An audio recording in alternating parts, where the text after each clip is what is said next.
Hi everyone. In this video, we are going to learn how to normalize our iodide CIMS data. It's going to be a quick one. So what we want to do is we're going to normalize to 127 and 145. So you want to select both.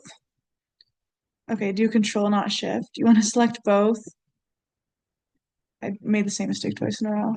Okay, you want to select both here and then go Selection. And hopefully, after you do your reading of Lee et al., you can tell me why you want both. And then what you can see here is you can see this oscillation. Once we've normalized, that will go away. So we're going to click in this white space and we can do add all time series, continue. And now we get this, what I call a sum plot. Let me make this a bit smaller so you can see what the legend is. So it says sum of all traces, and we know now it's the sum of 127 and 145. I like to do it this way first, just so I can show you on this plot. You can see that 127 in the red here is much larger than 145. This is to be expected. And then when you zoom in, close to the axis, you can see that 145 is oscillating the same way the 127 is. Anyway, you can tell me more about this when you've done your reading. But that's a summary of why I like to, instead of just creating a sum selection, which you can also do from the plot, I like to do a little sanity check and see them both individually plotted first, as an FYI of why we're doing it the way we are, because it is an extra step doing it this way.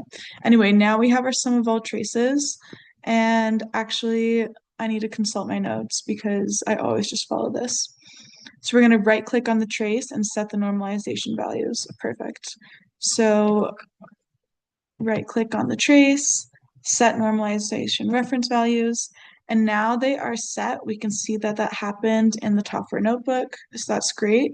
We can close this, and now we want to go into miscellaneous, and we want to go into corrections, and we're going to apply our normalization. So we updated our normalization values, but we're not applying them yet to our plots. So we're going to hit apply, and our target value is 1e to the 6. You will also learn about this in your reading, and we can check to make sure it worked by basically making the same plot that we just did, but now we're applying it. So hopefully it looks the way we think it should.